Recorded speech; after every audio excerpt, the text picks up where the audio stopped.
Okay, now we're going to be talking about World War I.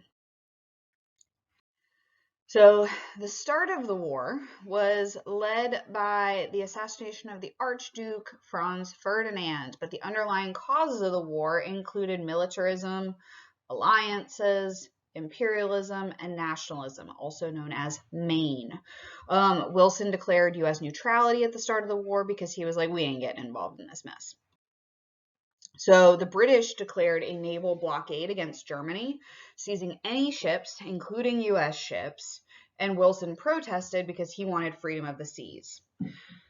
There was a lot of submarine warfare happening. The Lusitania was a British passenger liner that was sunk by a German U-boat. Most passengers drowned, including 128 Americans. So think of it like a passenger liner was a cruise ship. Wilson sent a strongly worded diplomatic message that warned Germany against doing that.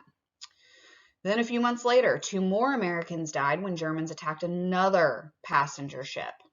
Then, a few months after that, an unarmed merchant ship was hit by a German torpedo. Wilson not happy. We also were officially neutral, but our economy was closely tied to the Allied powers, Great Britain and France. Theoretically, we could have traded with Germany too, but the British blockade stopped that. The U.S. government also permitted J.P. Morgan and other bankers to extend $3 billion in secured credit to Britain and France. In 1914, 30% of the population was first and second generation immigrants. So German Americans strongly identified with the struggles of their homeland. Irish Americans openly backed the Central Powers because they hated the British, and Italian Americans cheered on the Allies, supporting Italy in the war. So you have a lot of division among about 30% of the population. That's a pretty big deal. So the U.S. needed a strong British Navy in order to protect the world status quo, because remember, all that imperialism, we got a lot going on.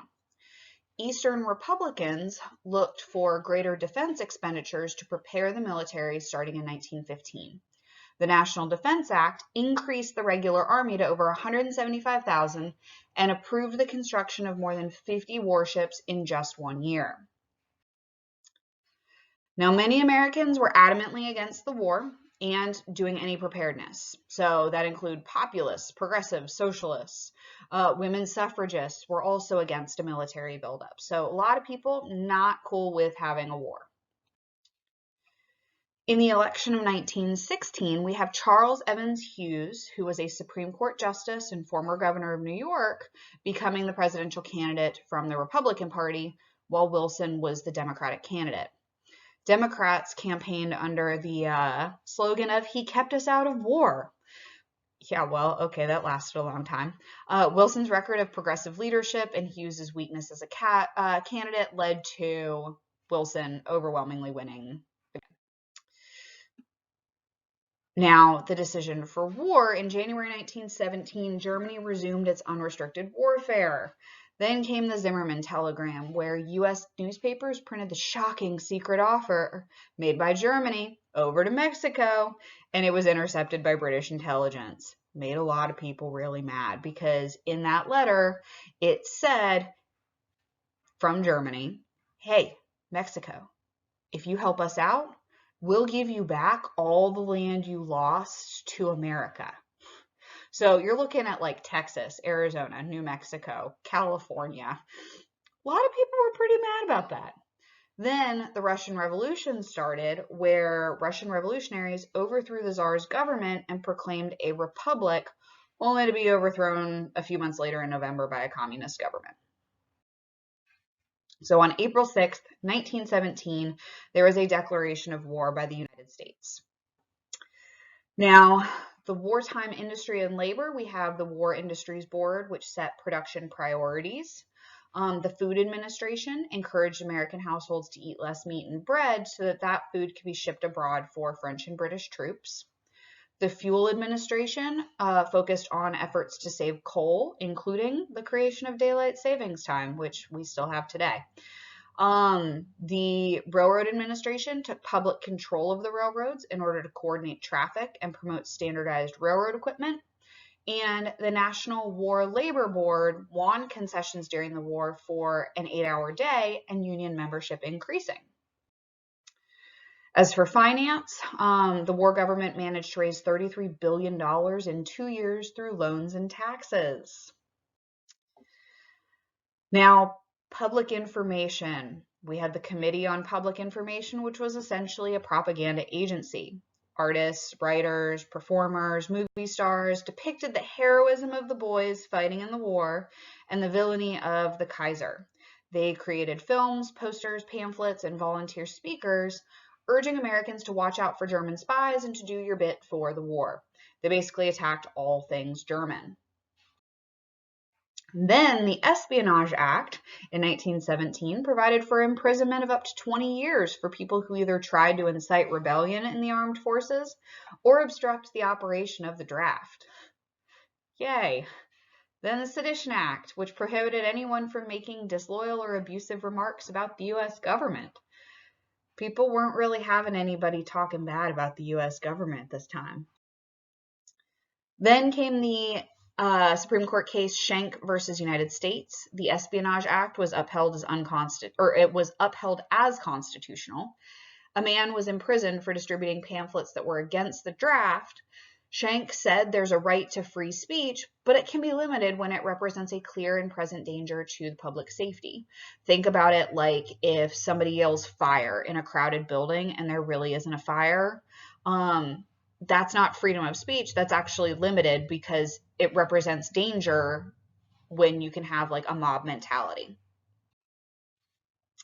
The Selective Service Act, aka the draft, it drafted men into the military, and it required all men between 21 and 30 to register for possible induction into the military. Guys, you still have to sign up for it when you turn 18 now. African Americans faced racial segregation in the military, and very few were allowed to be officers.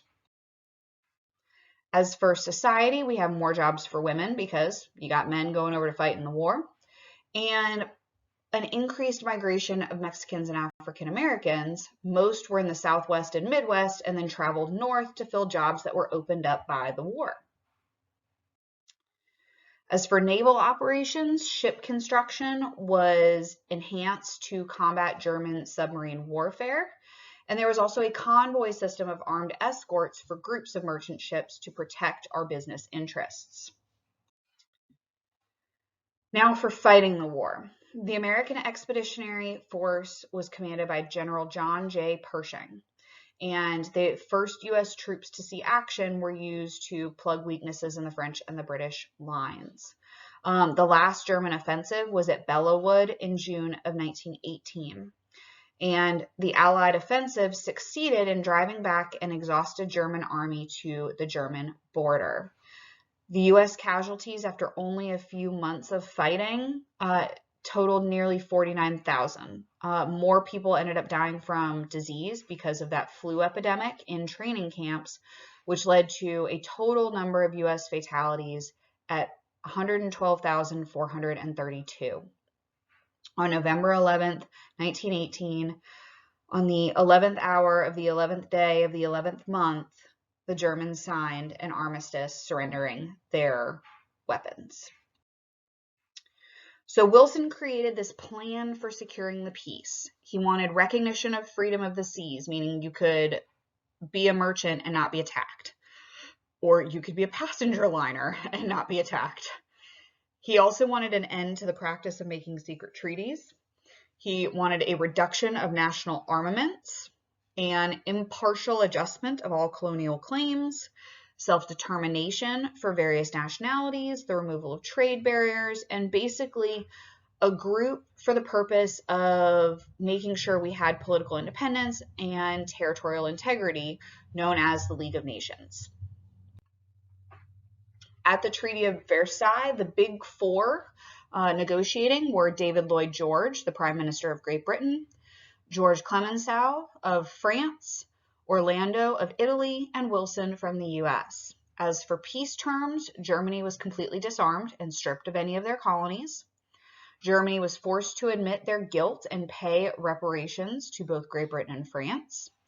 Territories that were once controlled by Germany, Austria-Hungary, and Russia were taken by the Allies, and the creation of the League of Nations happened. So 2/3 of the Senate had to approve the Treaty of Versailles. The president just can't say, hey, this is our treaty, we're taking it. The Senate has to approve it. Republican senators objected to the League of Nations because they were afraid U.S. membership in such a body might interfere with U.S. sovereignty. They also increased partisanship after the war. Wilson ultimately suffered a stroke in September of 1919, which left him largely incapacitated, and the Senate defeated the treaty. As for post-war problems, industrialization fell off after the war, and farm prices fell due to the lack of need of food in Europe. So in 1921, we see 10% of the U.S. workforce unemployed and a recession. There was also a Red Scare at the time, meaning a fear of communism fueled by xenophobia, which led to a lot of immigration restrictions. And this guy named Palmer, who was basically in charge of policing at the time, he ordered mass arrests of anarchists, socialists, and labor agitators based on limited criminal evidence. During this time, we also see labor conflict, where there are several strikes against businesses, and there were a lot of state and federal troops having to be called out to quell the violence. There were also race riots during this time, where whites resented competition for jobs and housing in the northern cities caused by the Great Migration. In 1917, there was the largest race riot in East St. Louis, Illinois. And in 1919, 40 people were killed and 500 were injured in Chicago. There was an increase in lynchings and racial violence by whites in the South as well during this time. So pretty aggressive time period.